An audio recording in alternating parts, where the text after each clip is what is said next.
What's up sa inyo mga brad and sis all over the world? Ayan, sa mga nanonood ng video ko.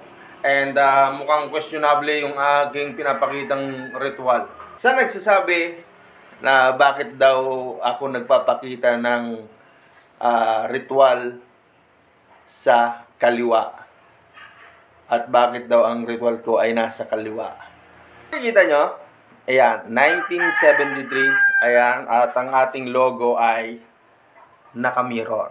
Ibig sabihin, pagdating sa inyo, pag hindi ko to inayos, okay, pag hindi ko to inayos na video na to, ang makikita nyo ay mirroring. So, yung kanan ay makikita nyo kaliwa, at yung kaliwa ay makikita nyo kanan. Ayun.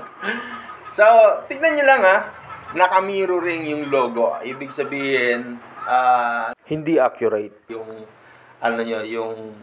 yung video. So ito naman ay ikakat natin para ayusin ko. Okay? So ito.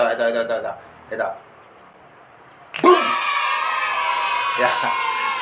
So yan, ibig sabihin inayos ko yung mirroring niya at makikita nyo ay okay na yung logo.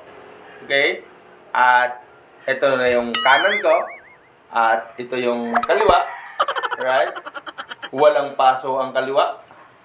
Wala. At ang aking kanan ay meron. Oh! Gulat ka, no? Hindi. Joke lang. So, yun lang.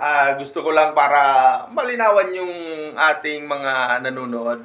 Para hindi questionable. Kasi, mahirap yung questionin mo ang isang tao dahil lang mali yung nakita mo. Mali yung nakita mo kasi hindi mo alam yung naging proseso. So, pag nalaman mo kung bakit naging ganon, baka malinawan ka na. So, yun lang. At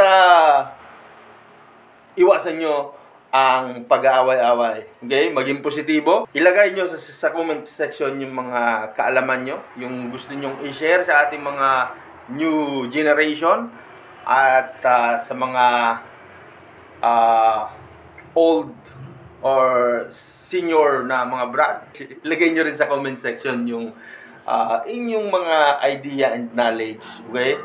Yung mga dapat lang na malaman ng ating mga viewers and sa mga readers na gusto magbasa ng ating mga comments and sentiments. So, basta sa lahat ng mga nanonood sa aking mga video, maraming salamat sa suporta and long live sa inyo. Keep positive. Iangat mo, pakita mo na araw mo ito. Peace!